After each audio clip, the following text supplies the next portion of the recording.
Mag-birthday na nga. Oo, magandang gabi. Siyempre, bago ka bumati ng happy birthday, hindi ito mabubuo. Kung wala yung mga kasama natin ngayon, bagamat ang iba hindi makapunta dahil may appointment like Direct Romel na nagsushoot pa. Of course, siyempre, masaya ako kasi nakasama natin si Miss Charlotte in behalf of sa dalawa nating director. Of course, ako, malaking karangalan sa akin na nakilala kita. So, Direct Romel, nagat mo ako. And nakita ko din yung work mo. Unang-una ay yung pagmamahal mo sa iyong anak.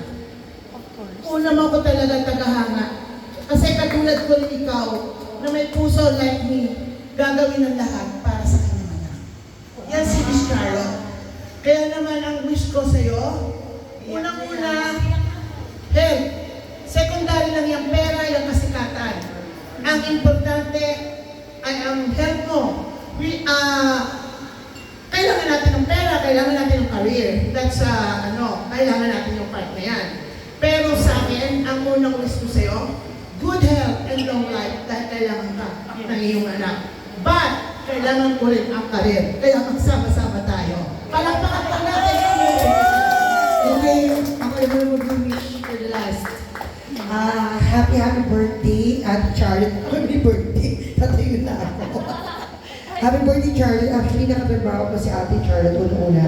Yung guesting ko sa Tadhana sa GMA7 and wish ko lang kung saan naging markado yung role ko as an actress. Kaya nga lagi akong paboritong guest na wish ko lang ang Tadhana because one of the headliner kayo. Yes, sina Direk Romel, sina Ate Charlotte. Yan grupo ng team nila na talaga I really appreciate and thankful ako because it give me a break pagdating sa pag-arte. And natutuwa ako at nakatrabaho ko kay Ate Charlotte, hindi lang isang mahusay kang writer, may puso ko talaga bilang isang nanay. At bilang isa akong Nelia sa pelikula ng Neo Fight, ramdam na ramdam ko yung script mo. Binabasa ko parang siya, humahabol na ako sa iyak. Sabi ng nanay ko, bakit iyak? Si Ate Charlotte kasi masyadong ginalingan yung script. So, isa sa talent mo na binigay ni Lord, the gifted bigay sa iyo ni Lord, na dyan mo binubuhay ang sarili mong anak. Kaya I'm so proud of you being a mother and a good friend at bilang mabuting katrabaho. Kasi lahat ng sinusulat mo as a writer, hindi lang isang pinapaandar mo dito. May kasamang puso. Kaya naman lahat ng sinusulat mo ay talaga tumataas ang rating sa GMA7. Dahil nga sa iyong mga sulat, yung iyong pagiging scriptwriter. Sana itong Neo Fight movie natin ay isa sa mga tumatak sa puso ng bawat Pilipino. Hindi lang isang artista, hindi lang isang scriptwriter, hindi isang director. It's a value, moral lesson to the families, especially the mother and son, and also doon sa ating mga kabataan. Alam ko itong pelikulang ito, itong script na to, sobrang love mo. Sobrang love nyo ni Direk. Yung script na to, lagi nung kinakwento ni Direk, AJ, ang ganda-ganda ng pelikula. Alam mo ba, yung script na to, ganda-ganda. So yung kinakwento mo pala yung story, pinuwento ko na kay Sir Adam, na nakaka-touch talaga. Kaya congratulations sa Ate Charlotte. Sana itong after Neo Fight, hindi lang itong Neo Fight, may next movie pa tayo.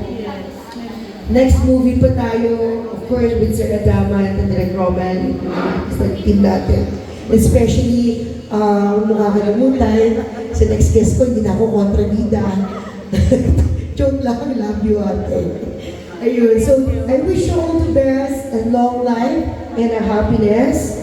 And itong movie nito is just a movie. Nagkaroon tayo ng foundation as a family. Friendship. Kasi dito, hindi kasi pwede basta pelikula lang. Kailangan meron dito friendship. Meron dito yung love and alam mo yun, sincere for the movie. Kaya Ate Charlotte, we love you. Ingatan mo, health mo. Hina-hina sa pagkain. Alam ko, ang wish ko sa'yo sana mas lalo pang dumami pa projects mo, dumami pa yung blessings mo, especially, of course, yung dream mo para sa anak mo.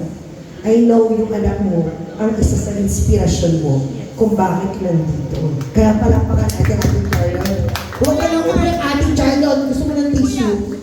Bigyan yung tissue, may iyak na si ate.